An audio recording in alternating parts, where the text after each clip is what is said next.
नमस्कार। आज बात करेंगे विशेष विषय पर किस प्रकार से भारत में ज्ञान को पीछे धकेला जा रहा है और अज्ञान को आगे लाने का प्रयास किया जा रहा है। भारत ज्ञान की भूमि रही है, अध्यात्म की भूमि रही है, पराक्रम की भूमि रही है। इस बात को दुनिया भली भांति जानती रही है। भारत का ज्ञान आज का नहीं है। भारत का ज्ञान एक मजबूत ज्ञान के रूप में हजारों वर्ष पूर्व से दुनिया को अपना लोहा मनवाता रहा है और यह बात दुनिया मानने के साथ साथ एक विशेष प्रकार के ईर्ष्या के भाव से भर गया था और वह भाव आज तक विदेशी ताकतों के मन में देखने को मिलता है और इसी के कारण विदेशी ताकतों के द्वारा भारत के ज्ञान को किस प्रकार से कमजोर कर दिया जाए, किस प्रकार से ज्ञान को खत्म कर दिया जाए, भारत की भूमि ज्ञान विहीन हो जाए।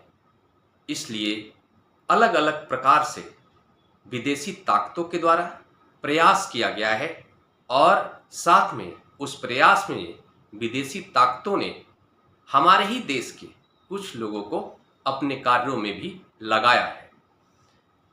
इनका उद्देश्य ऐसा रहा है जैसे भारत से ज्ञान खत्म हो जाए और इसी चीज को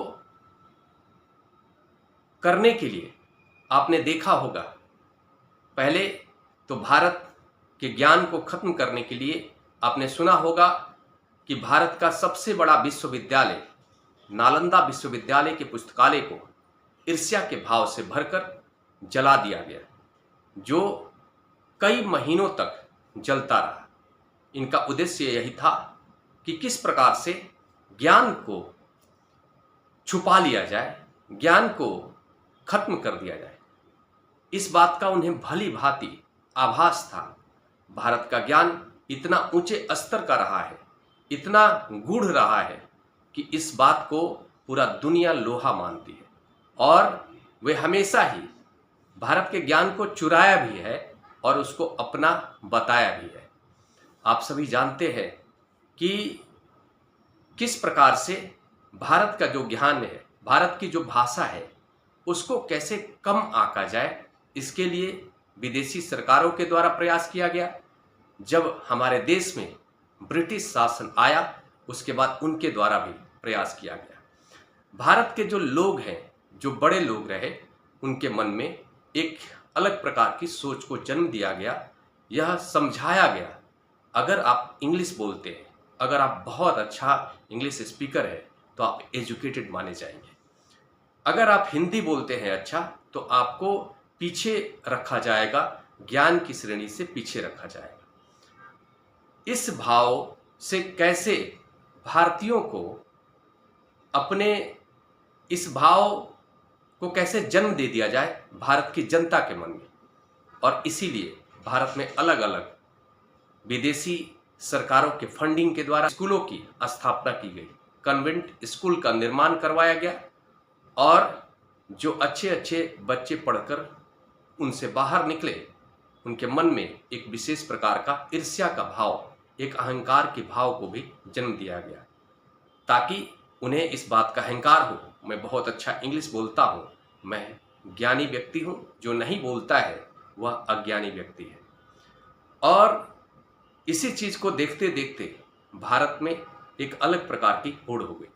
लेकिन जब ऐसी स्थिति आई तो भारत के लोग बहुत ही समझदार रहे। उन्होंने देखा कि ये तो इंग्लिश भी बहुत अच्छा बोलते हैं, साथ में अपनी संस्कृति को भी जिंदा रखने का प्रयास करते हैं, अपनी संस्कृति से जुड़े हुए रहते हैं। यह बात उन्हें पसंद नहीं आया, तो उन्होंने अलग अलग प्रकार से, अलग अलग तरीके से भारत के ज्ञान को पीछे रखने का प्रयास किया। उन्हें लगा कि भारत का ज्ञान तो कमजोर हो ही नहीं रहा है, भारत अगर ज्ञान से विहीन नहीं होगा तो भारत कमजोर नहीं हो पाएगा। भारत के लोग बहुत ही ज्ञानी प्रवृत्ति के लोग हैं। तो उन्होंने क्या किया कि किस प्रकार की सरकार बनवाई जाए, किस प्रकार की राजनीतिक स्थिति को जन्म दिया जाए भारत के अंदर, जिससे ज्ञान अपना पराक्रम दिखा ही ना सके, अज्ञान को आगे लेकर आया जाए और ज्ञान को पीछे धकेला जाए। इसलिए अलग अलग प्रकार के नीतियों का निर्माण सरकार के लोगों द्वारा करवाया गया। उन्हें यह समझाया गया कि अगर आप इस नीति को आगे लेकर आएंगे तो आप सरकार में बने रहेंगे। और ये सभी राजनीतिक दल के जो नेता हैं इसके शिकार हुए। और इसके परिणाम में क्या हुआ? इसके परिणाम में यह स्थिति आई कि भारत का ज्ञान पीछे जा रहा है, अज्ञान आगे आ रहा है, ज्ञान पीछे जा रहा है। और इसके प्रभाव क्या होंगे?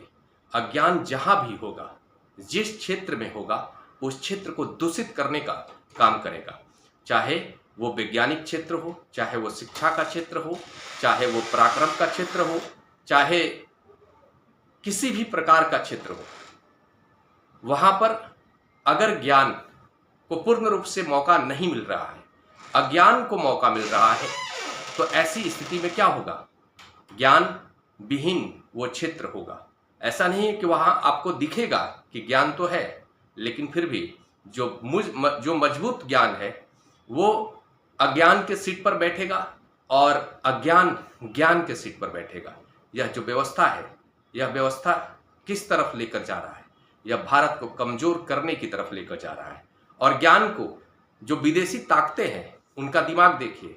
उन्होंने क्या किया कि आपके देश के अंदर एक राजनीतिक स्थिति को जन्म देकर भारत के ज्ञान को कमजोर करने के तरीके उन्होंने अपनाया। और अपने देश में जो ज्ञानी लोग हैं भारत के, उन्हें आमंत्रित करने के लिए अलग अलग तरीके से उन्हें इनवाइट करने का प्रयास किया, अपने यहाँ पे बुलाने का प्रयास किया, अलग अलग प्रकार के लालच देकर, लिविंग स्टैंडर्ड को दिखाकर, मानसिक स्टैंडर्ड को दिखाकर अपने तरफ आकर्षित करने का प्रयास किया। और लोग जाने भी लगे, उससे आकर्षित होकर जाने लगे। उस देशों में जाकर वो अपने आप को गौरवान्वित महसूस करने लगे। परिणाम क्या हो रहा है कि ज्ञान का पराक्रम विदेशी ताकतों द्वारा उपयोग में लाया जा रहा है और अज्ञान हमारे देश के अंदर हावी हो रहा है। आप देखिए जिस प्रकार से भारत के अंदर नीतियां लाई जा रही है, हम ये कह सकते हैं नीतियां इस प्रकार की लाई जा रही है। आप सोचिए जरा, अगर ज्ञान और अज्ञान के बीच आरक्षण की स्थिति आ जाए, अज्ञान इस बात को लेकर के आरक्षण मांगने लगे कि मुझे भी अपना हक चाहिए, और ज्ञान को पीछे धकेलने की कोशिश की जाए, आप हमेशा ही मान लीजिए कि ज्ञान की संख्या कम होगी, अज्ञान की संख्या ज़्यादा होगी। लेकिन जब अज्ञान और ज्ञान के बीच हर क्षेत्र में बराबरी की बात की जाने लगे, तो आप यह मान लीजिए कि वह देश कमज़ोर होने लगेगा, वह क्षेत्र कमज़ोर होने लगेगा। यह जो बात की जा रही है बहुत सारे लोगों को बहुत चुभ सकती है, लेकिन रियलिटी यही है कि भारत की नीति इस प्रकार की तरफ जा रही है, उस ओर जा रही है जिससे भारत का ज्ञान पीछे हो और अज्ञान आगे आए। इससे भारत को ही नुकसान होने वाला है, भारत के सम्मान को ठेस पहुंचने वाला है, भारत कमजोर होने वाला है, क्योंकि भारत का ज्ञान, अपने ज्ञान का पराक्रम विदेशी ताकतों के यहाँ पर जाकर दिखाएगा। उसकी यह मजबूरी है कि वहाँ वो जाएगा और अपने जीविकोपार्जन हेतु अपने पराक्रम का उपयोग करेगा, अपने ज्ञान का उपयोग करेगा। लेकिन ज्ञान तो वहाँ पर चला जाएगा और ज्ञान वहाँ पर जाकर अपने ज्ञान का उपयोग जीविकोपार्जन हेतु करेगा। उसका फायदा कौन लेगा? विदेशी ताकत लेगी। यह बहुत ही मूलभूत समस्या है, यह बहुत ही समझने वाली समस्या है, लेकिन मुझे लगता नहीं कि कोई भी इस बात को समझेगा। जो समझेगा वो जानेगा कि ज्ञान और अज्ञान के बीच इस प्रकार की स्थिति होनी ही नहीं चाहिए जिससे ज्ञान को पीछे धकेलने का प्रयास किया जाए, अज्ञान को पीछे रखने का प्रयास किया जाए। यह भी सही नहीं है। अज्ञान को ज्ञान के प्रकाश से प्रकाशित करने का प्रयास जरूर होना चाहिए, लेकिन इस तरीके से नहीं कि ज्ञान को पीछे धकेल दिया जाए और ज्ञान को ज्ञान वाले सीट पर बिठा दिया जाए, जिससे अज्ञान जो है कि ज्ञानी हो जाएगा। यह गलत प्रयास है, यह अनैतिक प्रयास है और इस प्रयास में नुकसान उस अज्ञान का भी होगा और ज्ञान का तो हो ही रहा है, लेकिन ज्ञान का विशेष नुकसान नहीं होगा क्योंकि ज्ञान तो अपना रास्ता ढूंढ ही लेगा। नुकसान राष्ट्र का होगा। यह बहुत ही सोचने वाला मुद्दा है, आप सभी के बीच लेकर के आया हूं।